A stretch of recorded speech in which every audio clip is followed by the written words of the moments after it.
بعضی‌ها میگن که اشتباهه تمام سرمایه‌ت رو میل کنی و برای مصرف بری داخلش و استفاده کنی. بعضی‌ها از اون طرف میگن که مگه آدم چند بار زندگی میکنه، چقدر خونه بدوشی، چقدر مستاجری، یه بار یه خونه میخرم به داخلش زندگی میکنم. به نظرتون کدومش درسته؟ یه داستان بهتون بگم. یه پیرمرد ژاپنی بوده، یه مزرعه داشته، یه اسب پیر و پسر. هر روز با پسرش میگه اسب پیر مزرعه‌شو شخم بزنه. یه روز اسب فرار میکنه و میره توی دل کوه و کمر. پسرش میگه چه بدشانسی. پیرمرد میگه کی میدونه خوششانسی چیه، بدشانسی چیه. چند روز بعد اسب با یه گل اسب جوان از دل کوه برمیگرده به طرف مزرعه. پسر خوشحال که چه خوش شانسی آورده و از این به بعد دیگه زندگیمون رواله.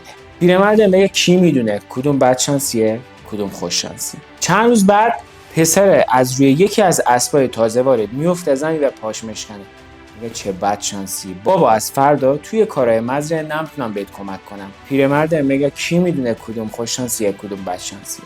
جنگ ژاپن اتفاق میفته. میان و تمام جوونای اون روستا رو جمع میکنن میبرن برای جنگ. پسر میگه چه خوششانسی، پدر میگه کی میدونه کدوم خوششانسیه کدوم بدشانسی.